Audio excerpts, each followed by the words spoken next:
ತಮ್ಮೆಲ್ಲರಿಗೂ ವಚನಗಳು ವಿತ್ ಮುಗುಳುನಗೆ ಚಾನಲ್ಗೆ ಆತ್ಮೀಯವಾದ ಸ್ವಾಗತ.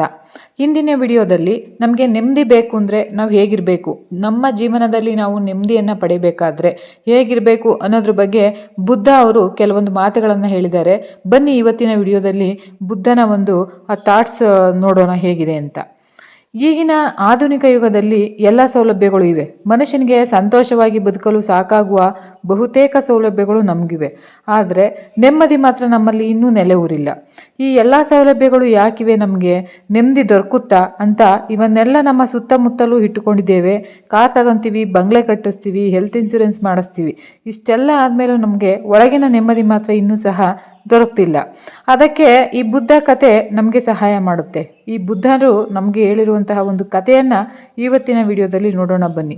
ಒಂದು ವ್ಯಾಪಾರ ಮಾಡಬೇಕು ಅಂದರೆ, ಒಂದು ಹೋಟೆಲ್ ಉದ್ಯಮ ಇರ್ಬೋದು, ಪ್ರಾವಿಷನ್ ಸ್ಟೋರ್ ಇರ್ಬೋದು, ಮೆಡಿಕಲ್ ಶಾಪ್ ಇರ್ಬೋದು, ಅಥವಾ ಯಾವುದೇ ಒಂದು ಮೊಬೈಲ್ ರೀಚಾರ್ಜ್ ಅಂಗಡಿ ಇರಬಹುದು, 10% ಜನ ಮಾತ್ರ ದೊಡ್ಡ ಮಟ್ಟದಲ್ಲಿ ಯಶಸ್ಸನ್ನು ಕಾಣ್ತಾರೆ. ಇನ್ನು 30% ಜನರು 30% ಜನ ಸಾಧನೆಯ ರೀತಿಯ ಯಶಸ್ಸನ್ನು ಕಾಣ್ತಾರೆ. ಜೀವನದಲ್ಲಿ ಎಲ್ಲವೂ ಸಿಗುವಷ್ಟು ಯಶಸ್ಸು, ಒಂದು ಕಾರು, ಒಂದು ಮನೆ ಕಟ್ಟಿಕೊಳ್ಳುವಷ್ಟು ಯಶಸ್ಸನ್ನು ಕಾಣ್ತಾರೆ. ಅದರಲ್ಲಿ ಸಂತೃಪ್ತಿಯನ್ನು ಕೂಡ ಕಾಣ್ತಾರೆ. ಇನ್ನು 60% ಜನ ವೈಫಲ್ಯವನ್ನು ಅನುಭವಿಸ್ತಾರೆ. ಅಂದರೆ ಈ ವ್ಯಾಪಾರದ ಪ್ರಕೃತಿಯೇ ಹಾಗೆ, ಎಲ್ಲರಲ್ಲೂ ಅದು ಯಶಸ್ವಿಯಾಗಲು ಬಿಡೋದಿಲ್ಲ. ಹಾಗಿರೋದ್ರಿಂದ ಬಹುತೇಕ ವ್ಯಾಪಾರಿಗಳಲ್ಲಿ ಎಲ್ಲ ಕಾಲಕ್ಕೂ ಒಂದೇ ರೀತಿಯ ಮನಸ್ಸಿನ ಒತ್ತಡ ನರಕಗಿಂತ ಹೆಚ್ಚಾಗಿ ಇದ್ದು, ಯಾಕಂದರೆ ನೌಕರರು ತಮ್ಮ ಕೆಲಸವನ್ನು ತಾವು ಮಾಡುವುದು ಮುಖ್ಯ. ಪ್ರತಿದಿನ ಎಷ್ಟು ಬಿಸ್ನೆಸ್ ಆಯಿತು, ಎಷ್ಟು ಪ್ರಾಫಿಟ್ ಬಂತು, ಎಷ್ಟು ನಿವ್ವಳ ಲಾಭ ಇದೆ, ಇದರ ಬಗ್ಗೆಲ್ಲ ಅವರು ಹೆಚ್ಚು ಚಿಂತಿಸಬೇಕಾಗಿಲ್ಲ. ತಮ್ಮ ಕೆಲಸವನ್ನು ಮಾಡಿದರೆ ಸಂಬಳ ಬಂದೇ ಬರುತ್ತೆ, ಹಾಗಂತ ಅವ್ರಿಗೇನು ಸ್ಟ್ರೆಸ್ ಕಡಿಮೆ ಇರುತ್ತೆ ಅಂತ ಅಲ್ಲ. ಆ ಲಾಭ ನಷ್ಟ ಇದ್ರ ಬಗ್ಗೆನೇ ಚಿಕ್ಕ ಚಿಕ್ಕ ವಿಷಯಗಳು, ಹಲವು ಡೀಟೇಲ್ಸ್, ಸಂಕೀರ್ಣ ವ್ಯವಸ್ಥೆಗಳನ್ನು ತಿಳ್ಕೊಂಡು ಪ್ರತಿದಿನವೂ ಅದರ ಬಗ್ಗೆ ಚಿಂತಿಸುತ್ತಾ ಕೊರಗೋ ಅವಶ್ಯಕತೆ ಇರೋದಿಲ್ಲ. ಆದರೆ ಸಹಜವಾಗಿ ವ್ಯಾಪಾರಿಗಳಲ್ಲಿ ಸ್ವಲ್ಪ ಮಟ್ಟದ ಮನಸ್ಸಿನ ಒತ್ತಡ ಹೆಚ್ಚಿರುತ್ತೆ. ಇದು ಎಲ್ಲ ಕಾಲಕ್ಕೂ ಸತ್ಯ. ಹೀಗೆ ಬುದ್ಧನ ಕಾಲದಲ್ಲೂ ಕೂಡ ಒಬ್ಬ ಶ್ರೀಮಂತ ವ್ಯಾಪಾರಿ ಇದ್ದ. ತಾನು ಬಡತನದಲ್ಲಿ ಹುಟ್ಟಿ ಕಷ್ಟಪಟ್ಟು ಹಣ ಸಂಪತ್ತನ್ನು, ಶ್ರೀಮಂತಿಕೆಯನ್ನು ಸಂಪಾದಿಸಿ ಎಲ್ಲರೂ ಅವರ ಕಡೆಗೆ ತಿರುಗಿ ನೋಡೋ ಹಾಗೆ ಬದುಕಿದ್ದ. ಅವನಿಗೆ ಜಗತ್ತಿನಲ್ಲಿ ಸಿಗುವಂತಹ ಎಲ್ಲವ ವಸ್ತು ಕೂಡ ಅವನಿಗೆ ಸಿಕ್ಕಿತ್ತು. ಆಗಿನ ಕಾಲದಲ್ಲಿ ಏನೇನು ತೆಗೆದುಕೊಳ್ಳಬಹುದು ಎಲ್ಲವನ್ನು ಕೂಡ ತೆಗೆದುಕೊಂಡು ಸಂತೋಷವಾಗಿದ್ದೀನಿ ಅಂತ ಅಂದ್ಕೊಂಡಿದ್ದ. ಆದರೆ ಒಳಗೆ ಮನುಷ್ಯ ಇನ್ನೂ ಹೋರಾಡ್ತಾ ಇದ್ದ. ಯಾಕೆ ನೆಮ್ಮದಿ ಇರಲಿಲ್ಲ? ಇನ್ನು ಏನೋ ಕಳ್ಕೊಂಡ ಅನುಭವ, ಹೊರ ಜಗತ್ತಿಗೆ ಎಲ್ಲ ಇದೆ ಅಂತ ಒಳಗೆ ಪೂರ್ತಿ ಖಾಲಿ, ಏನು ಮಾಡೋದು ಅಂತ ಯೋಚಿಸ್ತಿದ್ದಾಗ ಯಾರೋ ಹೇಳಿದರು, ಬುದ್ಧ ಅಂತ ಒಬ್ರು ಇದ್ದಾರೆ, ಅವರು ಈ ಜಗತ್ತಿನ ಎಲ್ಲರಲ್ಲೂ ಒಳಗಿನ ಒಂದು ಶಾಂತಿಯನ್ನು ಹೆಚ್ಚುಗೊಳಿಸಿ ನಮಗೆ ನೆಮ್ಮದಿ ಕೊಡೋಕ್ಕೆ ಅವತರಿಸಿ ಬಂದಿರುವ ಮಹಾನ್ ಪುರುಷ ಅವರು. ಆತನನ್ನು ನೀನು ಹೋಗಿ ಭೇಟಿಯಾಗು, ಖಂಡಿತ ಸಿಗುತ್ತೆ ನೀನು ಕೇಳಿದ್ದು ಅಂತ. ಇವನಿಗೆ ಒಂಥರ ತುಂಬ ಖುಷಿಯಾಯಿತು ವ್ಯಾಪಾರಿಗೆ. ಬುದ್ಧನಿದ್ದ ಜಾಗಕ್ಕೆ ರಭಸವಾಗಿ ನಡ್ಕೊಂಡು ಬಂದ. ಬುದ್ಧ ಎಂದಿನಂತೆ ತನ್ನ ಶಿಷ್ಯರೊಡನೆ ಶಾಂತ ಚಿತ್ತತೆಯಿಂದ ಮಂದಸ್ಮಿತವಾಗಿ ಪಾಠವನ್ನು ಬೋಧಿಸ್ತಿದ್ರು. ವ್ಯಾಪಾರಿಗೆ ಕಾಯಲು ಸಮಯವಿರಲಿಲ್ಲ. ರಭಸವಾಗಿ ನಡೆದುಕೊಂಡು ಬಂದು ಬುದ್ಧನ ಮುಂದೆ ನಿಂತು ಬುದ್ಧನ ಶಿಷ್ಯಂದಿರಿಗೆಲ್ಲ ಸಿಟ್ಟು ಬಂತು. ಪಾಠ ನಡೆಯುತ್ತಿದ್ದಾಗ ಹೆಂಗೆ ಬಂದಿದ್ದಾನೆ ಅಂತ ಸಿಟ್ಟು ಮಾಡಿಕೊಂಡ್ರು. ಆದರೆ ಬುದ್ಧ ಮಾತ್ರ ಎಂದಿನಂತೆ ಮಂದಸ್ಮಿತನಾಗಿ ಶಾಂತ ಚಿತ್ತತೆಯಿಂದ ಕುಳಿತಿದ್ದ. ಆ ವ್ಯಾಪಾರಿ ಬುದ್ಧನನ್ನು ಕಣ್ಣಲ್ಲಿ ಕಣ್ಣಿಟ್ಟು ಕೆಕ್ಕರಿಸಿ ನೋಡುತ್ತಾ ಕೇಳ್ದ, ನನಗೆ ಶಾಂತಿ ಕೊಡು, ನನಗೆ ನೆಮ್ಮದಿ ಬೇಕೇ ಬೇಕು, ಬೇಗ ಕೊಡು ಅಂದ. ಬುದ್ಧ ಶಾಂತಿಯಿಂದ ಸಮಚಿತ್ತತೆಯಿಂದ ಮಂದಸ್ಮಿತನಾಗಿ ಹಾಗೆ ಕುಳಿತಿದ್ರು. ನನಗೆ ನೆಮ್ಮದಿ ಬೇಕು, ಗೊತ್ತಾಗಲ್ವಾ ನಿಂಗೆ? ಅಲ್ಲಿಂದ ನಡೆದುಕೊಂಡು ಬಂದಿದ್ದೀನಿ, ಬೇಗ ಕೊಡು, ಕೊಟ್ಟರೆ ನಾನು ಹೊರಡ್ತೀನಿ, ಬೇಗ ಕೊಡು, ನನಗೆ ನೆಮ್ಮದಿ ಕೊಡು ಅಂತ ಬುದ್ಧನ ಕೇಳ್ದ. ಬುದ್ಧ ಅದೇ ರೀತಿ ಕುಳಿತಿದ್ರು. ಏನೂ ಮಾತಾಡಲಿಲ್ಲ. ನಿನಗೆ ನಾ ಮಾತಾಡಿದ್ದು ಕೇಳಿಸ್ಲಿಲ್ವಾ? ನನಗೆ ನೆಮ್ಮದಿ ಹುಡುಕುವ ದಾರಿಯನ್ನು ಹೇಳ್ಕೊಡು, ಬೇಗ ಹೇಳ್ಕೊಡು, ನಾವು ಹೊರಡಬೇಕು ಅಂತ ಮತ್ತೆ ಕೇಳ್ದ. ಬುದ್ಧ ಅದೇ ರೀತಿ ಶಾಂತವಾಗಿ ಕುಳಿತಿದ್ರು. ವ್ಯಾಪಾರಿಗೆ ಏನೋ ಒಂದು ಮನಸ್ಥಿತಿ ಇತ್ತು ಅಂದರೆ, ದುಡ್ಡು ಇದ್ದಿದ್ದರಿಂದ ಶ್ರೀಮಂತನಾಗಿದ್ದ. ತಾನು ದುಡ್ಡು ಕೊಟ್ಟರೆ ಎಲ್ಲವೂ ಸಿಗ್ತಿತ್ತು. ದುಡ್ಡು ಕೊಟ್ಟು ಜೋರಾಗಿ ಮಾತನಾಡಿ ಬಿಟ್ರಂತೂ ದುಡ್ಡು ಇರೋ ವ್ಯಕ್ತಿಯಿಂದ ಎಲ್ಲ ಕೆಲಸವನ್ನು ಚೆನ್ನಾಗಿ ಮಾಡಿಕೊಡ್ತಾರೆ. ಅದಕ್ಕೆ ಒಂದಿಷ್ಟು ಚಿನ್ನದ ನಾಣ್ಯಗಳನ್ನು ಬುದ್ಧನ ಮುಂದೆ ಬಿಸಾಕಿ, ಹೀಗಾದರೂ ಕೊಡು, ಇದಕ್ಕೆ ತಾನೇ ನೀನು ಶಾಂತವಾಗಿ ಇರೋದು, ಕೊಡು ನನಗೆ ನೆಮ್ಮದಿ ದಾರಿ ಹೇಳ್ಕೊಡು, ನೆಮ್ಮದಿಯ ದಾರಿ ಹೇಳ್ಕೊಡು ಅಂತ ಕೇಳ್ದ. ಬುದ್ಧ ಮತ್ತೆ ಅದೇ ರೀತಿ ಶಾಂತತೆಯಿಂದ ಕುಳಿತಿದ್ರು. ವ್ಯಾಪಾರಿಗೆ ತುಂಬ ಸಿಟ್ಟು ಬಂತು. ದುಡ್ಡು ಕೊಟ್ಟರೆ ಎಲ್ಲವೂ ಸಿಗುತ್ತೆ ಅಂತ ಅಂದ್ಕೊಂಡ್ಬಿಟ್ಟಿದ್ದ. ಆದರೆ ಆ ವ್ಯಕ್ತಿ ದುಡ್ಡಿನ ಬಗ್ಗೆ ವಿಚಲಿತಲೇ ತೋರಿಸಲಿಲ್ಲ. ಒಬ್ಬರ ಮುಂದೆ ಚಿನ್ನದ ನಾಣ್ಯ ಬಿಸಾಕಿದಾಗ ಬೇರೆ ವ್ಯಕ್ತಿ ಆಗಿದ್ದರೆ ಆ ಚಿನ್ನದ ನಾಣ್ಯಗಳನ್ನು ತಗೋತಿದ್ರು. ಆದರೆ ಈ ವ್ಯಕ್ತಿ ಎಂದಿನಂತೆ ಶಾಂತಿಯಲ್ಲಿ ಕುಳಿತಿದ್ದಾನೆ. ವ್ಯಾಪಾರಿಗೆ ತಡ್ಕೊಳಕ್ಕಾಗಲಿಲ್ಲ.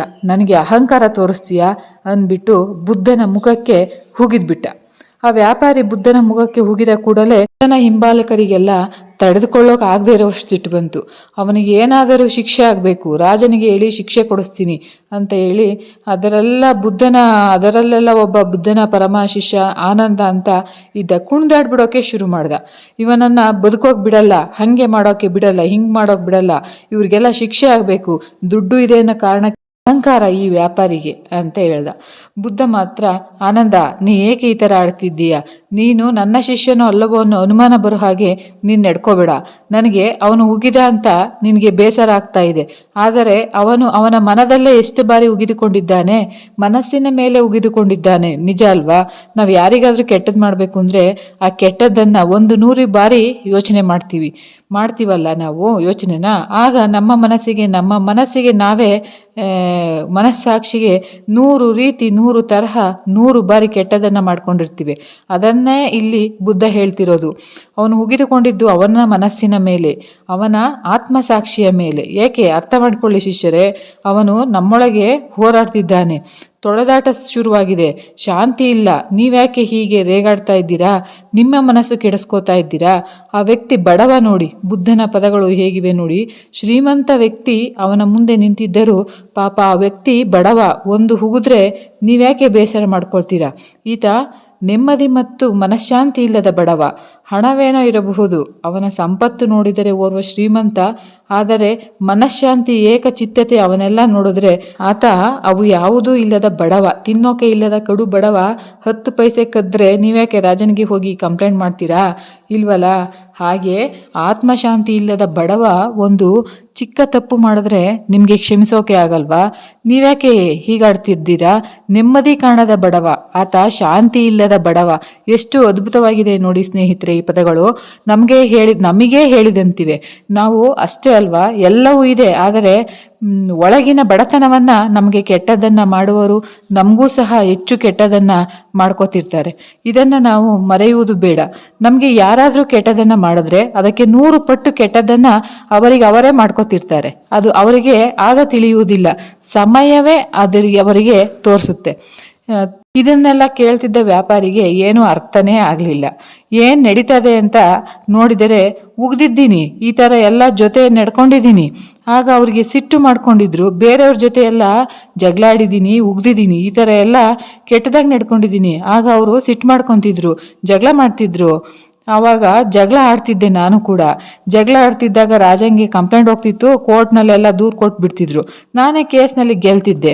ಇದೇನು ಆಗ್ತಿಲ್ವಲ್ಲ ಇಲ್ಲಿ, ನನ್ನ ಕೋಪ ಯಾಕೆ ಮಾಡ್ಕೋತಿಲ್ಲ ನನ್ನ ಮೇಲೆ?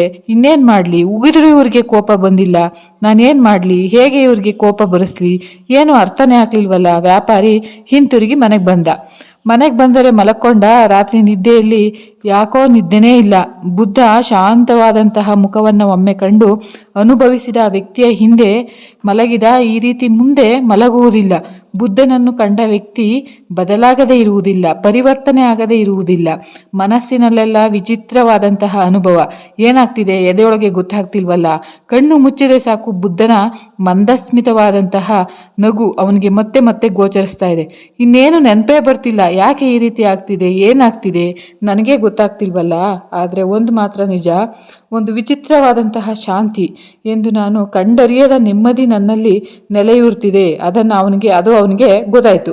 ಇದಕ್ಕೆ ಕಾರಣ ಬುದ್ಧನಲ್ಲಿರುವ ಆ ಅನಂತ ಶಾಂತಿ. ಅದನ್ನು ಮಾತಿನಲ್ಲಿ ಹೇಳಿಸಿಕೊಳ್ಳೋಕೆ ಸಾಧ್ಯ ಇಲ್ಲ. ಅವರ ಜೊತೆ ಇದ್ರೇನೆ ನನಗೆ ಆ ಶಾಂತಿ ದೊರಕಿಬಿಡುತ್ತೆ ಅನ್ನೋದು ಅವನಿಗೆ ಗೊತ್ತಾಯಿತು. ಬೆಳಗ್ಗೆ ಆಗೋದನ್ನೇ ಕಾಯ್ತಿದ್ದ. ಓಡಿ ಓಡಿ ಬುದ್ಧನಲ್ಲಿಗೆ ಬಂದು ಕಾಲಿಗೆ ಬಿದ್ದ. ಯಾರಪ್ಪ ನೀನು ಅಂತ. ಏನು ಗುರುಗಳೇ ಹೀಗೆ ಕೇಳ್ತಾ ಇದ್ದೀರಾ? ನಿನ್ನೆ ಇಷ್ಟೆಲ್ಲ ರಾದ್ಯಾಂತ ಮಾಡಿ ನಿಮ್ಮ ಮುಖಕ್ಕೆ ಹುಗಿದು ಹೋದ ವ್ಯಕ್ತಿ ನಾನು. ನನ್ನನ್ನೇ ಯಾರು ಅಂತ ಕೇಳ್ತಿರಲ್ಲ. ನೀನಾ ಇಲ್ವಲ್ಲ, ನನಗೆ ಉಗಿದು ಹೋದ ವ್ಯಕ್ತಿ ಬೇರೆ, ನೀನು ಬೇರೆ. ಇವತ್ತು ನಿನ್ನಲ್ಲಿ ಕಾಣ್ತಾ ಇರೋದು ಕ್ರೋಧಗಳಲ್ಲ, ರೋಷಗಳಿಲ್ಲ, ಅಹಂಕಾರವಿಲ್ಲದ ಒಬ್ಬ ಶಾಂತಿಯ ಅನ್ವೇಷಕ. ಬೌದ್ಧ ತತ್ವದಲ್ಲಿ ಅರಹಕ್ ಅಂತಾರೆ. ಇಲ್ಲಿ ಹರಿಹಂತ್ ಅನ್ನುವ ಪದ ಬರುತ್ತಲ್ಲ, ಹರಿ ಅಂದರೆ ಆನೆ, ಆನೆ ಎಂದರೆ ಕಾಮ ಕ್ರೋಧಗಳ ಅರ್ಥ, ಅಂತ್ ಅಂದರೆ ಕೊಂದವ, ಮನಸ್ಸಿನಲ್ಲಿ ಏಳುವ ವಿಕಾರಗಳೆಂಬ ಆನೆಗಳನ್ನು ಕೊಂದವನೇ ಇದರ ಅರ್ಥ. ಆ ವ್ಯಾಪಾರಿ ಇಂದು ನನ್ನ ಮುಂದೆ ಇಲ್ವಲ್ಲ, ನನ್ನ ಮುಂದೆ ಇರೋದು ಶಾಂತಿಯನ್ನು ಮತ್ತು ಮನದಲ್ಲಿ ಕಂಡುಕೊಂಡು ಅನುಭವಿಸಿದ ವ್ಯಕ್ತಿ, ಅವನು ಮಾತ್ರ ನನ್ನ ಮುಂದೆ ನಿಂತಿದ್ದಾನೆ. ಇದನ್ನು ಕೇಳ್ತಿದ್ದ ವ್ಯಾಪಾರಿಯ ಕಣ್ಣಲ್ಲಿ ನೀರು ಬಂತು. ಎಷ್ಟು ನಾವು ಅವನನ್ನು ಎಣಿಸಲು ಅಳೆಯಲು ಪ್ರಯತ್ನಿಸಿದರೂ ಅದರ ಆಚೆ ಇರ್ತಾನೆ. ಮೊದಲೇ ದೊಡ್ಡತನವನ್ನು ತೋರಿಸಿದ ಇವತ್ತು ಇದ್ದಿದ್ದು ದೊಡ್ಡತನವನ್ನಾಗ್ತಿದ್ದಾನೆ. ನಾವು ಒಂದು ಚೌಕಟ್ಟಿನಲ್ಲಿ ದೊಡ್ಡತನವನ್ನು ಅಳೆಯೋಕೆ ಸಾಧ್ಯವಿಲ್ಲ. ಬುದ್ಧ ಎಷ್ಟು ದೊಡ್ಡವರಪ್ಪ ಅಂತ ನಾವು ತಿಳ್ಕೊಂಡ್ರೆ ಅದಕ್ಕಿಂತ ದೊಡ್ಡವರಾಗಿರ್ತಾರೆ. ಅಷ್ಟರಲ್ಲಿ ಬುದ್ಧನ ಶಿಷ್ಯರು ಆ ವ್ಯಕ್ತಿಗೆ ತಾವು ತೊಡುವ ಸರಳವಾದಂತಹ ವಸ್ತ್ರವನ್ನು ತಂದು ಕೊಡ್ತಾರೆ. ತಂದು ಇಡ್ತಿದ್ದಾಗೆ ಅವನಿಗೆ ಅರ್ಥ ಆಗುತ್ತೆ ನನಗೆ ಅಂತ. ಬುದ್ಧ ಶಿಷ್ಯರ ಪದವಿಯನ್ನು ಕೊಡ್ತಿದ್ದಾರೆ ನನಗೆ ಅಂತ ಅವನು ಶಿಷ್ಯರೊಂದಿಗೆ ಕುಳಿತು ಪಾಠ ಕೇಳಲು ಆರಂಭಿಸಿದಾಗ ಬುದ್ಧ ಹೀಗೆ ಹೇಳ್ತಾರೆ, ನಾವು ಶಾಂತಿ ಬೇಕೆಂದರೆ ವ್ಯಾಪಾರಿ ಅನ್ನೋ ಮನೋಭಾವವನ್ನು ಬಿಡಬೇಕು. ಯಾಕಂದರೆ ಆ ಪಾರಮಾರ್ಥಿಕ ಶಕ್ತಿ ಶಾಂತಿಯನ್ನು ವ್ಯಾಪಾರದ ರೀತಿ ನಮಗೆ ಕೊಡುವುದಿಲ್ಲ. ನಾವು ಶಾಂತಿಯ ಅನ್ವೇಷಕರಾಗಿರಬೇಕು. ಶಾಂತಿಯನ್ನು, ನೆಮ್ಮದಿಯನ್ನು ನಮ್ಮೊಳಗೆ ಹುಡುಕಬೇಕು. ಕಣ್ಣು ಮುಚ್ಚಿ ಹುಡುಕಬೇಕು. ಆಗ ಕಣ್ಣು ಬಿಟ್ಟಾಗ ಎಲ್ಲೆಡೆಯೂ ಕಾಣುತ್ತೆ. ಸ್ನೇಹಿತರೆ, ನಾವು ಸಹ ವ್ಯಾಪಾರಿ ಮನೋಭಾವವನ್ನು ಬಿಡಬೇಕು. ನೆಮ್ಮದಿ ಹುಡುಕುವಾಗ ಆದಷ್ಟು ಆ ವ್ಯಾಪಾರ ಮನೋಭಾವನೆಯನ್ನು ಬಿಡೋಕೆ ಪ್ರಯತ್ನಿಸೋಣ. ಏನು ವ್ಯಾಪಾರಿ ಮನೋಭಾವ ಅಂದರೆ, ಬುದ್ಧರೇ ಹೇಳಿರುವ ಹಾಗೆ ಆಸೆಯೇ ದುಃಖಕ್ಕೆ ಮೂಲ. ಅತಿಯಾಗಿ ನಮಗೆ ಅದು ಬೇಕು ಇದು ಬೇಕು ಅಂತ ಯಾವುದೋ ಒಂದು ಶಕ್ತಿಯನ್ನು ಕೇಳ್ಕೊತಿರ್ತೀವಿ. ಅದು ತಾನೇ ಎಷ್ಟು ಅಂತ ಕೊಡುತ್ತೆ? ಎಲ್ಲವನ್ನು ಕೊಡೋದಕ್ಕೆ ಸಾಧ್ಯವಿಲ್ವಲ್ಲ. ಎಲ್ಲವೂ ಸಿಕ್ಕರೆ ಅದು ಜೀವನವೂ ಅಲ್ಲ, ಜಗತ್ತಿನ ಸತ್ಯವೂ ಅಲ್ಲ. ಹಾಗಾಗಿ ಸಿಗದಿದ್ದಾಗ ನಮಗೆ ಕೋಪ ಬರುತ್ತೆ, ಕ್ರೋಧ ಬರುತ್ತೆ, ನೆಮ್ಮದಿಯನ್ನು ಕಳ್ಕೊತೀವಿ. ಆದ್ದರಿಂದ ನಾವು ವ್ಯಾಪಾರಿ ಮನೋಭಾವ ಇದೆಯಲ್ಲ, ಅದನ್ನು ಬಿಟ್ಟರೆ ಮಾತ್ರ ನೆಮ್ಮದಿ, ಶಾಂತಿ ಸಿಗುತ್ತೆ. ಬುದ್ಧ ಹೇಳಿದ್ದು ಇದೆ, ಏನು ಮಾಡೋದು ಬೇಡ, ಎಚ್ಚರಗೊಳ್ಳು, ನೀನು ಎಚ್ಚರವಾಗು ಜೀವನದಲ್ಲಿ. ನನಗೂ ಸಾವಿದೆ ಅನ್ನೋ ಅರಿವು ನಿನಗೆ ಉಂಟಾದಾಗ ತನ್ನಷ್ಟಕ್ಕೆ ತಾನೇ ನೆಮ್ಮದಿ ಬರುತ್ತೆ. ನಿಜ ಅಲ್ವಾ ಸ್ನೇಹಿತರೆ? ಮತ್ತೆ ಮುಂದಿನ ವಿಡಿಯೋದಲ್ಲಿ ಸಿಗೋಣ. ಎಲ್ಲರಿಗೂ ಕೂಡ ಧನ್ಯವಾದಗಳು.